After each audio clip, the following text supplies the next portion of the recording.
thing. It's rotating. My gosh. They're all going against the wind. The wind's 120 miles to the west. Commander Fravor, can you briefly describe your background? Yeah, I was an enlisted Marine, Naval Academy graduate, Navy, flew for 18 years, got a master's from University of Houston, and I've worked in the private sector for the last, 16 years, 17 years. I do a lot of defense work.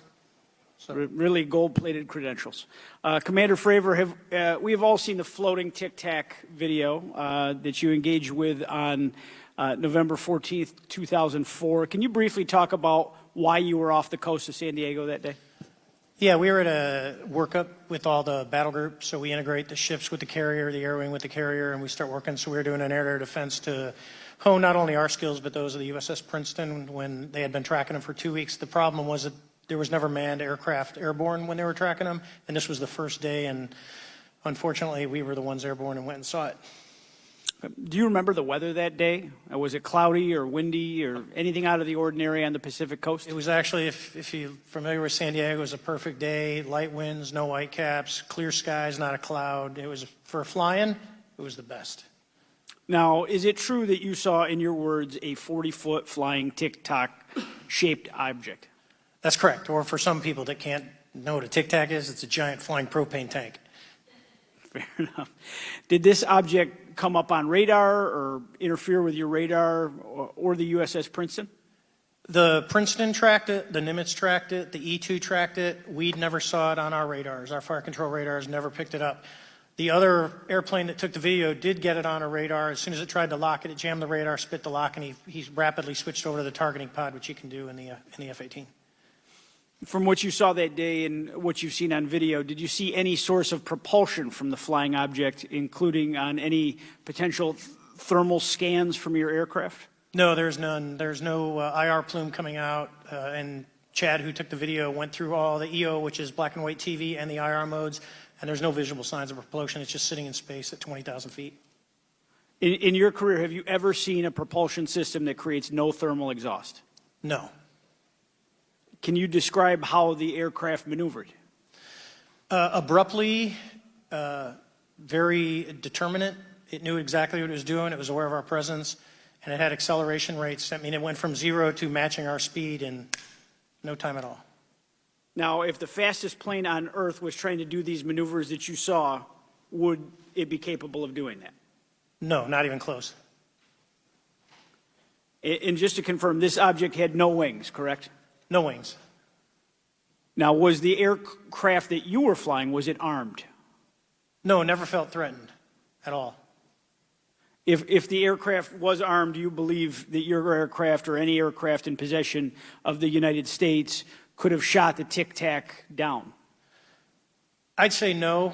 Just on the performance, it would have just left in a split second. It looks like that we have a problem here that needs further investigation. Yes. In your belief, is this flying Tic Tac, I mean, is it capable of being the product of any other nation on the Earth? No, like I said earlier, I think it defies current material science and the ability to develop that much propulsion. And I know there's been some physicists who've done calculations, which is beyond anything that we have. Well, either the United States has an adversary here in this world that we don't know, or we really have some serious investigations to do. I really appreciate you being here. Is there anything else about the November 14th, 2004 incident that you think is important for this committee to know that you haven't been asked here today? No, it's been said it's probably the most credible UFO sighting in history based on all the sensors that were tracking it, and then for us to get visual and to go against the naysayers that it's something on the screen or whatever. I mean, there's 4 sets of human eyeballs. We're all very credible. Of the 6 of us that were involved in the thing, including the video, every one of us is going to do 20 plus years in the military in very responsible positions. So I'd say the world needs to know that. It's not a joke. If you believe we have crashed craft, stated earlier, do we have the bodies of the pilots who piloted this craft? As I've stated publicly already in my News Nation interview, biologics came with some of these recoveries. Yeah. Were they, I guess, human or non-human biologics? Non-human, and that was the assessment of people with direct knowledge on the program I talked to that are currently still on the program. And was this documentary evidence, this video, photos, eyewitness? Like, how would that be determined? The specific documentation I would have to talk to you in a skiff about. Gotcha. For each of you, yes or no question. Based off of your own experience or the data that you've been privy to, is there any indication that these UAPs could be essentially collecting reconnaissance information? Mr. Graves? Yes. Mr. Grush? Fair assessment, yeah. Mr. Fravor? Very possible. Again, in the national security vein, is it possible that these UAPs would be probing our capabilities? Yes or no, Mr. Graves? Yes. Grush? Yes. Fravor? Definitely.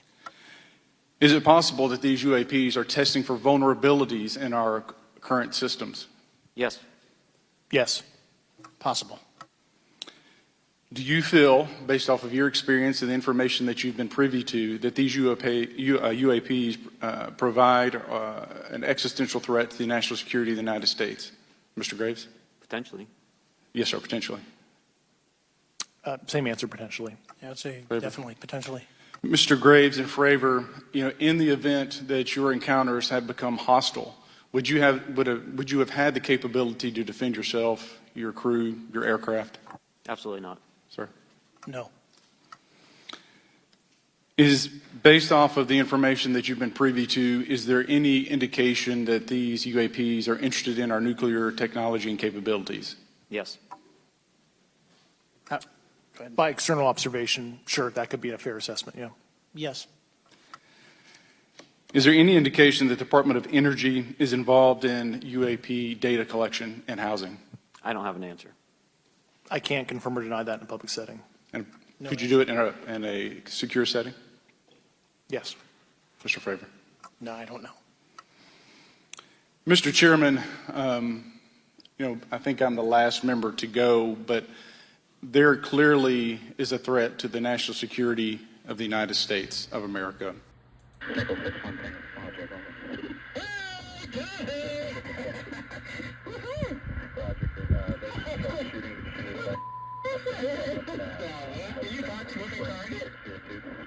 No, I took an auto track. Oh, okay. Oh my gosh, dude. Wow.